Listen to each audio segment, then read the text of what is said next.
KT 경영진 중심의 사법 리스크가 발생하면서 그 부정적 여파가 동맹 관계를 구축한 현대차그룹에게까지 미치고 있습니다. 현대차와 KT의 상호지분 투자 행보가 경영진의 이해 관계가 얽힌 일종의 보은성 투자라는 지적이 불거지면서 양 그룹 사이 협력 관계가 위태로워지고 있는 상황입니다. 한때 현대차와 KT의 혈맹은 국내 산업 전반에 큰 화두로 주목받았습니다. 지난 2022년 9월 재계 3위 현대자동차그룹과 재계 12위 KT와의 1조 1천억 원 규모의 깜짝 상호지분 교환으로 업계의 시선이 집중됐습니다. 각각 7,500억 원 상당의 자사주를 활용한 지분 스왑에 나서면서 두 그룹은 혈맹 관계를 구축했습니다.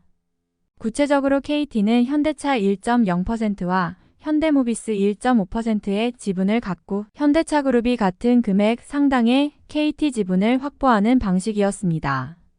현대차와 현대모비스 합산 지분이 7.8% 수준으로 사실상 현대차그룹이 국민연금에 이은 KT 2대주주로 올라서게 됐습니다. 통상 국내 기업 사이 사업 양해각서를 체결하는 경우는 많지만 자사주를 맞교환해 지분을 나눠 갖는 방식은 흔치 않습니다. 특히 계열사를 제외하면 보스턴 다이내믹스와 포티투닷 등 정도로만 투자한 현대차에겐 더욱 이례적인 결단이었습니다. 현대차가 단순 투자 명목의 타법인 주식을 취득한 경우는 KT가 최다 규모였습니다. 시장의 일부 부정적 시선도 감수한 행보였습니다. KT가 현대차와의 지분 교환에 활용한 자사주는 2022년 상반기 기준 보유하고 있던 2,517만여 주 중 7,500억 원 규모인 2,011만 주에 해당하는 규모였습니다. 의결권이 없는 자사주를 주주가치 제고에 쓰지 않고 의결권이 부활하는 우호 지분을 만들었다는 이유로 비판의 대상이 되기도 했습니다. 이례적 동맹 구축의 중심에는 윤경림 전 사장이 있었습니다. 2021년 9월 그룹 트랜스포메이션 부문장으로 KT에 합류한 윤 전 사장은 현대차에서 오픈이노베이션 전략사업부 부사장직을 수행한 인물입니다. 원래 KT 출신으로 미래융합사업추진실장 등을 역임했고 현대차와 KT를 오가며 기업 미래 전략을 짠 경험이 있던 인사였죠. 두 그룹의 동맹 관계에 금이 가기 시작한 것은 구현모 전 대표 시기 촉발됐습니다. KT그룹에서 정의선 현대차그룹 회장의 동서 박성빈 전 대표가 설립한 회사 지분을 정상가보다 비싸게 매입했다는 의혹이 일었는데 이보다 앞서 현대차가 구현모 전 대표의 쌍둥이 형이 설립한 기업을 매입한 것에 대한 보은성 투자였다는 지적이었습니다.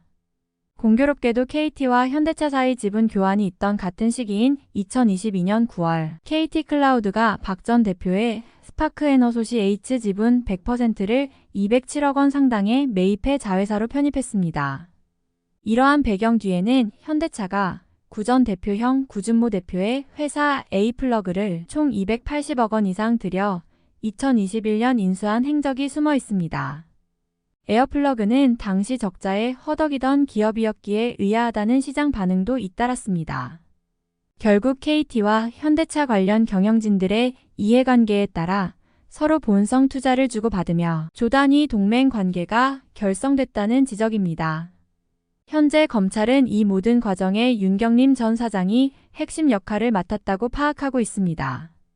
이와 관련해 구 전 대표와 윤 전 사장을 비롯한 KT 전현직 임원들이 수사망에 오른 것에서 그치지 않고 불똥이 현대차그룹에게도 항하고 있습니다. 스파크에너소시 H의 거래 물량은 대부분 현대오토에버에서 받은 것으로 전해졌습니다. 이로 인해 지난달에는 서정식 전 현대오토에버 대표가 검찰에 소환됐습니다. 사태가 여러 의혹으로 번지자 KT와 현대차 사이 1년여 만에 동맹 관계가 흔들렸다는 분석이 나옵니다. KT의 백기사로 평가받았던 2대주주 현대차그룹이 지난해 윤경림 전 사장이 KT 차기 대표로 내정됐을 때 대주주 의사를 고려해야 한다는 의견을 전달해 사실상 반대 의사를 표하기도 했습니다. 검찰은 구현모 전 대표와 윤경림 전 사장을 특정 경제범죄 가중처벌법상 배임 혐의 피의자로 입건한 상태입니다. KT 경영진을 둘러싸고 사법 리스크가 커져가는 만큼 동맹 관계를 이어가는 현대차에게도 부담이 커지는 실정입니다. 현재는 KT가 LG맨 김영섭 대표 체제를 구축한 터라 적당한 시기, 두 그룹 간 지분 정리 가능성도 배제할 수 없습니다. 진짜 문제는 앞으로의 협력 전개입니다. 현대차와 KT는 지분 교환을 계기로 각종 사업 부문에서 연계하기로 계획했습니다. KT의 정보통신기술 역량과 현대차의 모빌리티 역량을 더해 중장기적으로 육지시대를 대비한 상호간 자율주행 기술을 공유하고 위성통신 기반 미래 항공 모빌리티 기술력을 선점하겠다는 의지였습니다.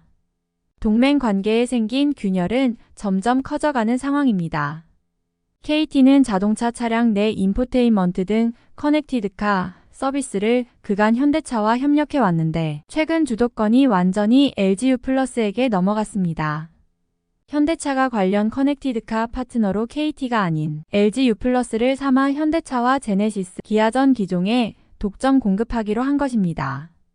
최근 이동통신 가입자 수에서 KT가 LGU+에 밀리는 등 2위 체면을 구긴 것도 현대차가 LGU+에 손을 들어줬기 때문입니다. 국내 자동차 시장 점유율 90%에 달하는 완성차 기업을 경쟁사에 놓치면서 KT 내부에서도 비상이라는 지적이 나오고 있습니다. 지난해 10월 기준 LGU+ 전체 무선 가입자 수는 KT보다 약 93만 명 많았습니다. 이 때문에 양 그룹 간 차세대 모빌리티 기술 협력에도 제동이 걸렸다는 지적이 나옵니다. 한국형 자율주행 등 모빌리티 혁신을 위해 차량 사물통신 구축이 필수적인데 LGU+가 커넥티드카 협력을 계기로 현대차 그룹과 관련 협력을 이어갈 기반이 커졌기 때문입니다. 지능형 교통체계와 카메라, 라이다 등 분야입니다. 기존의 KT와 현대차와의 협력이 커질 것으로 기대됐던 로보틱스 분야도 현재 LGU+가 기회를 꿰찬 상태입니다. LGU+는 지난해 10월 현대차 기아 로보틱스랩과 함께 자동주차, 충전, 택배 배송까지 가능한 로봇 친화형 빌딩을 구축하겠다는 목표로 로보틱스 토탈 솔루션을 공동 개발하기로 했습니다. 이외에 도심항공교통 분야에서도 KT와 현대차가 힘을 합쳤던 만큼 향후 협력 향방에 대한 업계의 관심이 커지고 있습니다. 현재 KT는 현대차와 컨소시엄을 구성해 K-UAM 원팀을 꾸리고 UAM 경쟁력을 키우고 있습니다. 한화시스템과 협력한 SK텔레콤 컨소시엄, 카카오와 손을 잡은 LGU+ 진영보다 고심이 깊은 상황입니다.